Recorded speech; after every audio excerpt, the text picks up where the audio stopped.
Hello everybody, this is Ricardo and welcome to another episode of Retro Gaming on the Atari ST. This week's game is a game close to my heart, Star Wars, the 1983 arcade conversion from Atari to the Atari ST done by Dumark Software. The game is a first-person space combat game simulating the attack on the Death Star from the 1977 film Star Wars A New Hope. The game is comprised of 3D colour vector graphics. This game was developed during the golden age of arcade games and is considered the fourth most popular game of all time according to the killer list of video games. Now the player assumes the role of Luke Skywalker in Red 5 as he pilots an X-Wing fighter from a first-person perspective.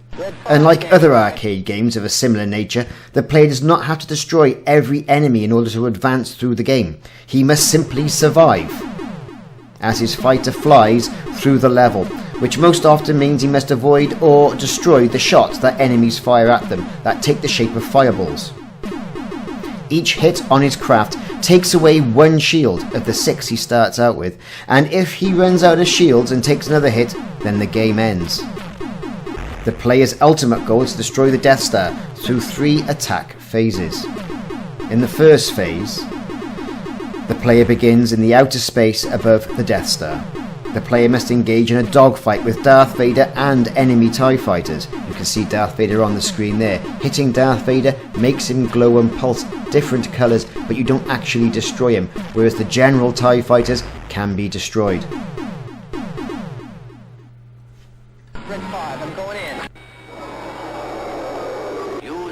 In the second phase, the player reaches the Death Star's surface, or trench, depending on what level you are. The first level of the easy level takes you straight into the trench, and then on to destroy the Death Star. Whereas in further levels, you get the Death Star surface. This second phase, although, as I've mentioned, is omitted in the first level, the player attacks flak bunkers, and then in subsequent levels also attacks laser turrets. In the final scenario, like we see here, the player must navigate the trench of the Death Star until finally firing a proton torpedo at the correct time for a direct hit on the exhaust port. If the player is successful, the Death Star is destroyed. Should the player fail to hit the exhaust port, a shield is lost, and the player must attempt the trench again. Once you destroy the Death Star, you go round to the beginning, and again you're in outer space shooting at the TIE fighters. You may or may not get Darth Vader involved in this. Generally it is 2 normal starfighters or TIE fighters second time round.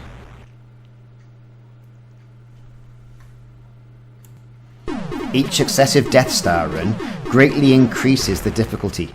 TIE fighters shoot more often, laser towers appear in the second round, and obstacles appear in the trench run. Unlike the movie where the units shoot beams of lasers, the enemies shoot projectiles resembling fireballs in order to give you, the player, a chance to destroy the shots.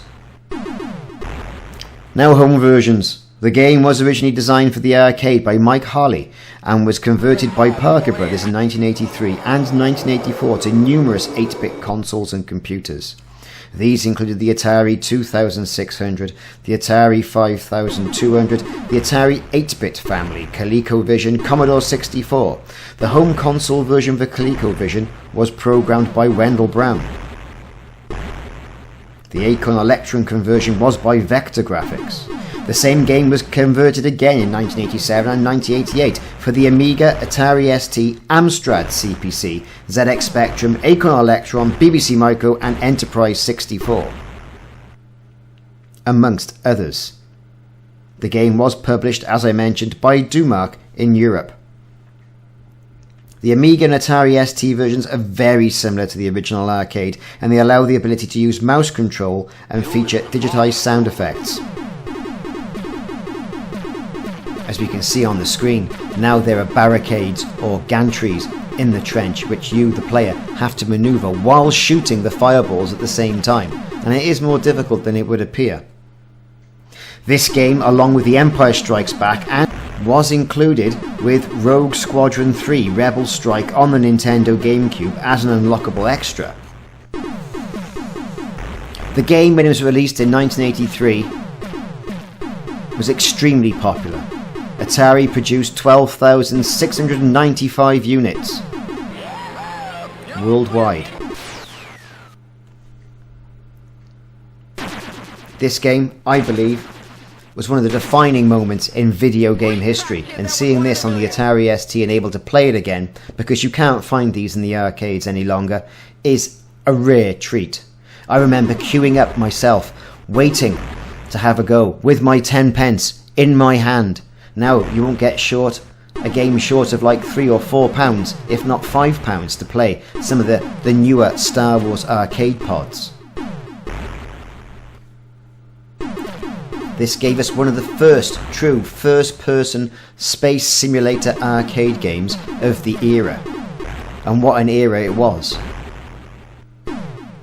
The sit-down version of this arcade game, I believe, gave you a more immersive experience, shaped like the cockpit of an X-Wing fighter, whereas the space-saving, traditional stand-up version, although had the same X-Wing fighter type controller, didn't enclose you round the back. This was only wood and perspex, mind you, but I think it added to the aesthetic and the experience.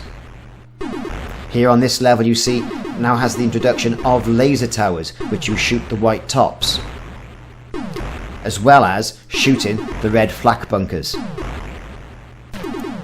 These original arcade games go for ridiculous money if you can still find them working on eBay.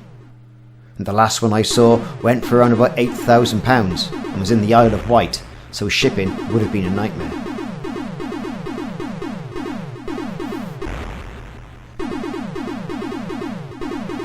As you can see, the speed of this level is increasing, making it continuously difficult to shoot those tower tops. And then, as it spirals round and takes you into the trench, I'm afraid I finished the game here, it gets increasingly difficult.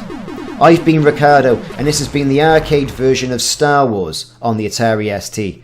Please check back for more videos in this section, and I've really enjoyed this one.